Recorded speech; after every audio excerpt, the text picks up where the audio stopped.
Saudara-saudari terkasih, apakah saudara sudah memulai hari ini dengan penuh sukacita dan punya niat untuk berbuat baik, meskipun kecil? Semoga Tuhan memberkati niat baik saudara. Anda dan saya pasti mengerti tentang lampu senter. Sekarang ini ada lampu senter yang bisa diatur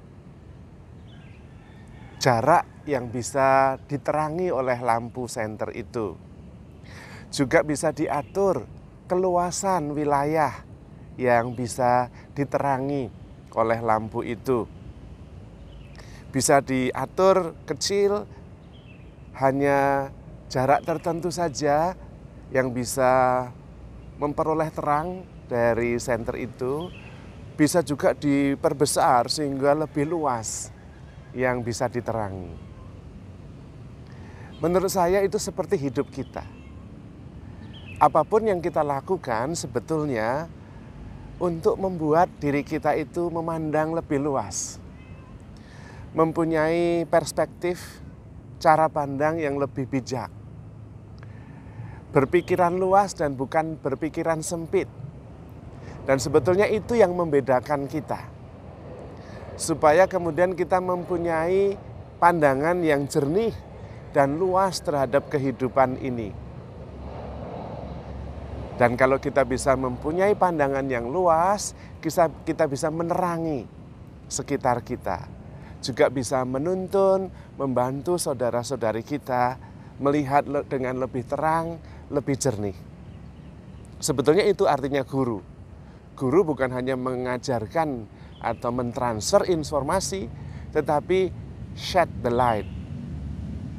Memancarkan cahaya sehingga sang murid bisa melihat sendiri. Dan kemudian cakrawalanya menjadi lebih luas. Kalau pesan Tuhan Yesus adalah jadilah terang. Bahkan menjadi terang dunia.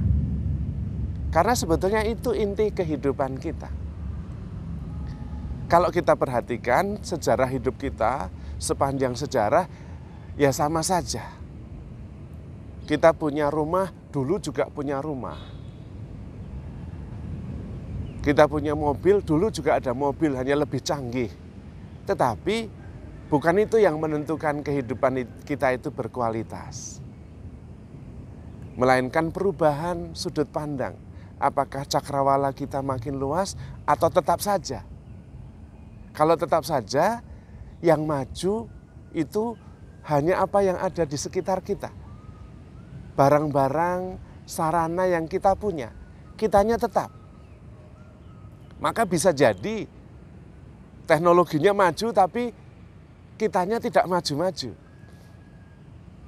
Contohnya, mungkin mobilnya sudah maju sekali, canggih. Tetapi cara mengendalikannya sama. Terutama cara mengendalikan emosi kita. Jadi mobilnya bagus tapi cara mengendalikannya emosional. Ya pada baen, tidak maju. Tidak maju. Rumah kita bagus, canggih, besar.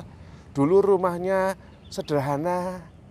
Tapi cara menempati, cara menghayati rumah kita sama saja. Itu juga tidak maju. Malah rumah kita seperti gudang.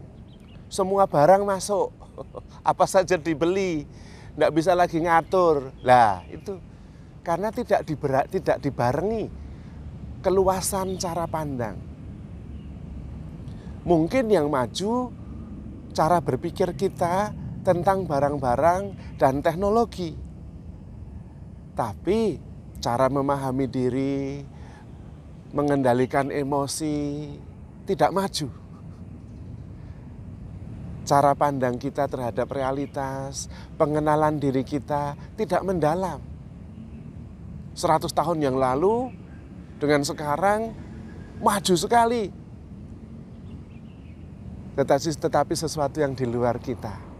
Pengenalan kita tentang lingkungan dan sarana prasarana. Tetapi pengenalan kita tentang diri sendiri sama atau malah mundur. Hidup kita ditentukan oleh apa yang kita punya, status, Nah ya itu malah mundur, tidak maju. Karena yang kita punya sudah maju, tapi cara kita menghayati diri tidak maju sama seperti ratusan tahun yang lalu. Bahkan saya baru saja mendengar berita yang cukup miris. Banyak anak muda di negara namanya Albania itu mengungsi ke Inggris untuk cari pekerjaan, untuk bisa hidup. Dan resikonya banyak yang mati karena mereka harus melalui terowongan bawah laut dan ilegal. Ketika diwawancarai sebuah stasiun televisi, anak-anak muda itu mengatakan kami tidak bisa lagi tinggal di Albania. Karena tidak ada kerjaan, tidak bisa hidup. Menurut saya itu mundur total, kemunduran parah. Sekarang ini orang tidak punya pekerjaan, tidak bisa hidup. Lah lucu toh. Padahal pekerjaan itu baru muncul abad 18, revolusi industri di Inggris, John Stuart Mill. Karena ditemukannya mesin uap, lalu ada perusahaan-perusahaan besar mulai muncul. Lalu orang mulai bekerja. Kalau tidak bekerja dalam arti kapitalistik nggak bisa hidup. Siapa bilang ribuan tahun yang lalu manusia sudah hidup sebelum ada pabrik. Lah malah sesudah ada perusahaan malah nggak bisa hidup. Lah piye? Apakah itu kemajuan? Ya tidak. Kemunduran. Sekarang ini orang tidak punya pekerjaan seperti kapitalisme, dalam istilah kapitalistik nggak bisa hidup, mundur. Artinya keterampilan untuk hidup makin menurun. Anak-anak begitu lahir, sekolah sudah punya pikiran nanti harus kerja, kasihan. Apakah berarti orang lalu tidak bekerja? Itu juga salah paham, bukan itu maksudnya. Kita tidak harus hidup dengan sistem kapitalistik, tidak harus. Kapitalisme itu baru muncul abad modern, sebelumnya manusia sudah hidup. Bahkan ada yang tidak setuju, maka kemudian muncul sosialisme, muncul komunisme. Nah sekarang sepertinya semuanya harus kapitalis. Kalau tidak kapitalis nggak bisa hidup, lah mundur itu namanya. Bukan masalah sistem, tetapi cara pandang. Keterampilan untuk hidup itu yang harus bertumbuh. Kemampuan mengendalikan emosi, memperluas cakrawala, menyelamatkan bumi. Bukan bahwa semuanya seperti itu sih. Sekarang saya sudah menemukan konfirmasi.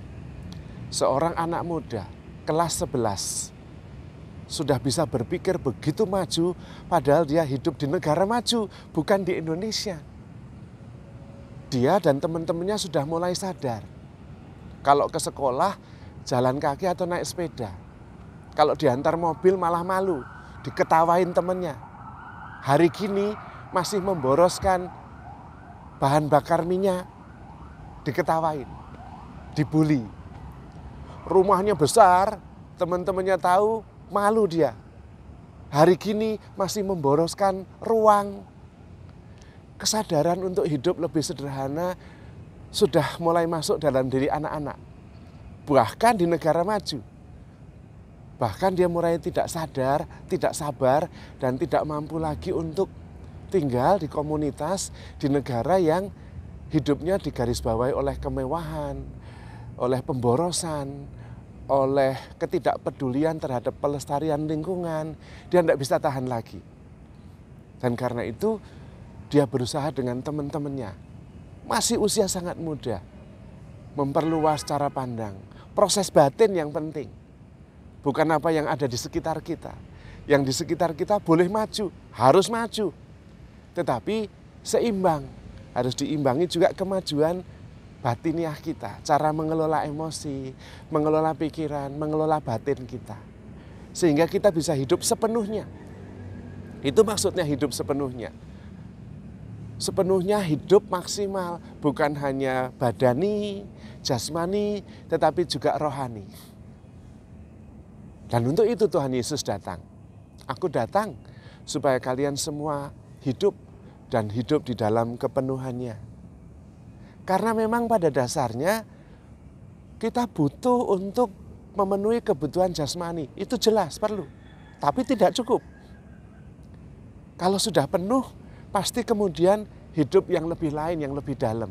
Kebutuhan rohani, karena itu juga kebutuhan. Dan itu kebutuhan yang mendalam, yang mendasar. Dan itu yang perlu dikembangkan. Karena kemajuan dari abad pertama sampai sekarang sudah luar biasa. Dari segi kemajuan teknologi, kemajuan hal-hal jasmani luar biasa. Hidup lebih nyaman. Tapi kemajuan rohani saya tidak yakin.